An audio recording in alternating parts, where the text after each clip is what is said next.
Through you, Mr. Deputy Mayor, our live streaming and recording is on, and the meeting is yours.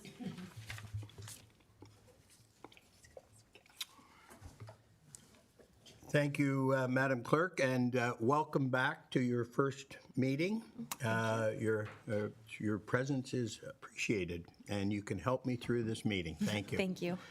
Seeing we have quorum, I declare this meeting open. And the first order of business is the national anthem. If you're able, stand.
Thank you, everyone. I would like to call on Councillor Hildebrandt for the land recognition statement. Thank you, Deputy Mayor Eckert. The town of Pelham is situated on the treaty land, steeped in the rich history of the First Nations such as the Hadiwanduruk, Haudenosaunee, and the Anishinaabe, including the Mississaugas of the Credit First Nation. This territory is covered by the Upper Canada Treaties and is protected by the Dish with One Spoon Wampum Agreement. Today, many First Nations, Métis, and Inuit people from across Turtle Island live and work in Niagara. The town of Pelham stands in solidarity with all Indigenous people, past and present, acknowledging that our high standard of living is a result of the resources and lasting friendships of Indigenous people. Thank you. Thank you, sir. Next is the approval of the agenda. Through you, Mr. Deputy Mayor, I do have a motion put forth by Councillor Kerr, seconded by Councillor Nisnik. Be it resolved that the agenda for the April 22nd, 2026 regular meeting of council be adopted as circulated. To you, Mr. Deputy Mayor. Any discussion on the agenda? Call the vote. All in favor? Carried. Thank you. Next is, does anyone have a disclosure of pecuniary interest or general nature thereof? Seeing none, Madam Clerk. So noted. And moving along to the adoption of council minutes. Thank you. I do have a motion put forth by Councillor Kerr, seconded by Councillor Hildebrandt. Be it resolved that the following minutes be adopted as printed, circulated, and read. 1C07, 2026 regular council meeting, April 8th, 2026. To you, Mr. Deputy Mayor, for comment. Thank you. Does anyone have any additions or corrections on the agenda? Seeing none, call the vote. All in favor? Carried. Thank you, Mr. Deputy Mayor. That does bring us to item number 7, which is the request to lift consent agenda items. To be noted, only items that council wishes to amend the resolution is required to be lifted. To you, Mr. Mayor. Thank you. Any councillor have a request to lift any item? Seeing none, Madam Clerk. Thank you. So noted. That brings us to our next item, which is the consent agenda. And I have a motion put forth by Councillor Wink, seconded by Councillor Kerr. Be it resolved that the consent agenda items as listed on the April 22nd, 2026 council agenda be received and the recommendations therein be approved. To you for discussion. Thank you. Is there any questions or comments on this? Seeing none, excuse me, Councillor Hildebrandt. Through you, Deputy Mayor. On item 8, I have two items, 8.4.5. There was the item there that said the Fire Hall number 1 replacement tender was closing on April the 9th. Do we have a conclusion of that tender by any members of staff? The treasurer? Yeah, through you, Mr. Deputy Mayor. So we're really pleased with the results, with the numbers. So everything including all the other costs relating to this project, we are currently $742,000 below budget. So this was an original budget of $8 million, and we are right now $742,000 below budget.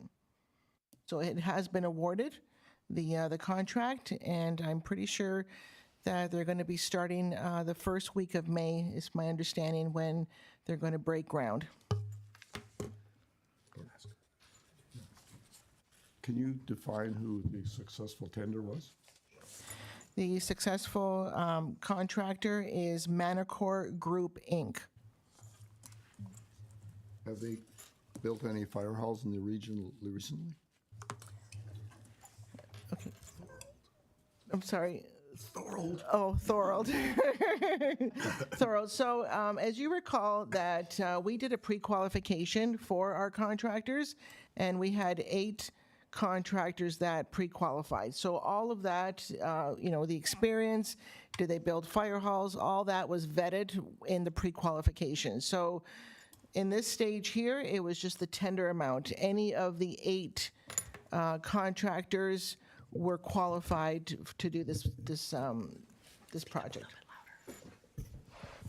Yeah, just for everyone's information, the fire hall in Thorold, I think, was built on Collier Road. It's a very fancy fire hall. The fire hall design that we have is not that fancier. Good to know. Good looking, put it that way. Through you, Deputy Mayor, I have one other item. Go ahead.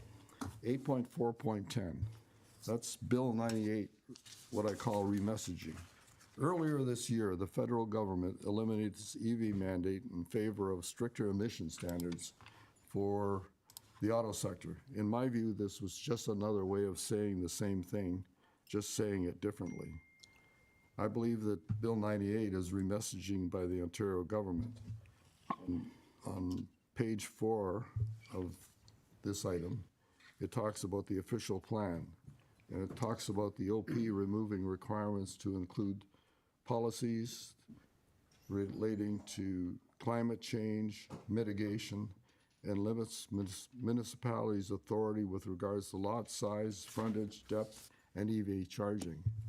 I would like the planning department to comment on those comments with regards to the messaging that the Ontario government is giving for planning.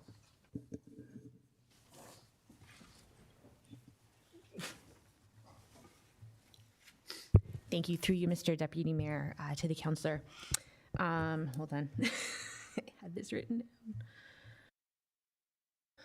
So essentially what Bill 98 is doing with those particular comments or policies is essentially removing our ability to require through site plan or building permit green energy design when it comes to building new homes or retrofitting existing structures. So that's things like green roof. It's things like LID requirements, materials that are sustainable or that create energy efficiency. We just can't require those. We can hope that people do that, but we can't require that anymore. The other piece of that is we are still able to have climate change policies in general that support initiatives that help with with those with mitigating climate change issues. But again, it's really just, it comes down to the actual development criteria, and we're not allowed to request that anymore. The EV charging station piece, that's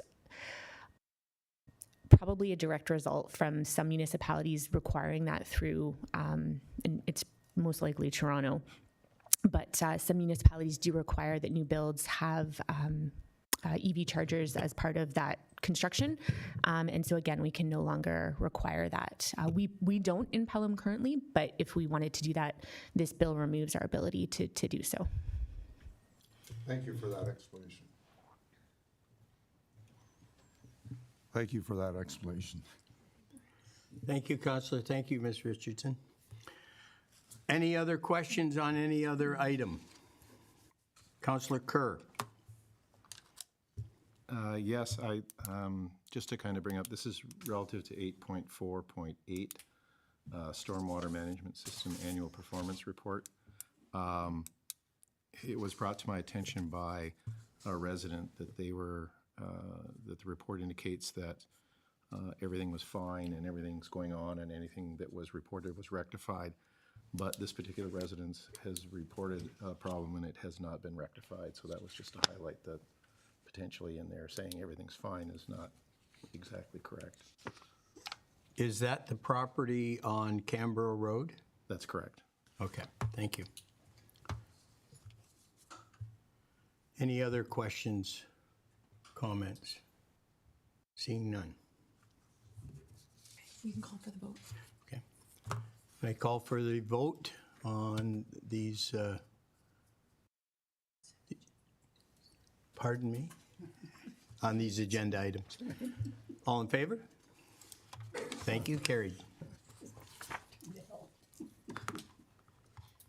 Give me a nudge. Thank you. That does bring us down to the presentation and consideration of reports. And I do have a motion put forth by Councillor Hildebrandt, seconded by Councillor Wink. Be it resolved that Council receive Report 2026-0089, Niagara Regional Courts Intermunicipal Agreement, Red Light Camera Extension Project for information, and that Council authorize the Mayor and Clerk to execute the amending agreement, Amendment 3, to the Niagara Regional Courts Intermunicipal Agreement to continue the Red Light Cameras RLC program. To you, Mr. Deputy Mayor. Thank you. Any comments or questions from council? Any comments from our learned council? Thank you, Deputy Mayor, through you. From one council to another, I guess.